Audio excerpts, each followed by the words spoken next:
No news is good news when it comes out of Europe, and that is exactly what happened. This week, the S&P continued and extended its streak to 6 days, breaking the 1400 level. The S&P is up 13% year to date. Yesterday, the Dow finished up 42 points to 13,207. The S&P closed up just over 3 points to 1405, while the Nasdaq closed up 2.22 to 3,020. In headlines, McDonald's, home of the Big Mac, came out with disappointing earnings on Wednesday. Global economic weakness is being blamed for their poor July sales. Net income fell 4% in the second quarter, which drove the stock down from $90 to $86.50. The Dow component has 33,500 restaurants around the world. McDonald's closed yesterday up $1.05 to $88.20.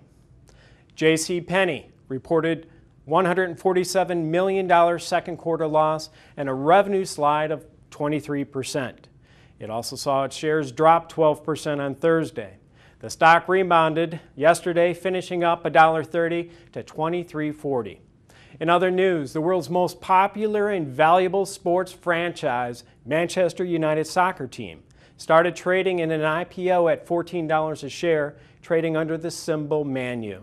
MANU raised $140 million to reduce 20% of its outstanding debt. The Glazer family, who also own the Tampa Bay Buccaneers, will still control 90% of the stock. The stock closed yesterday unchanged at $14 a share. In other news, the U.S. trade deficit fell to its lowest level in 18 months. The trade gap narrowed to $42.9 billion in June from $48 billion in May.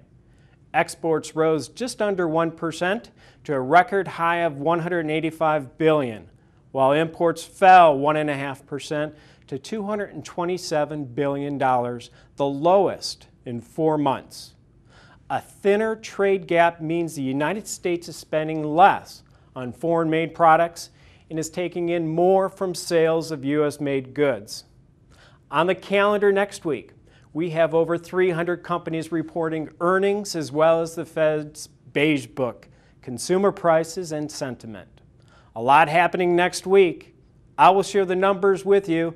Have a great weekend. I'm Jeff LaBelle. Back to you, John.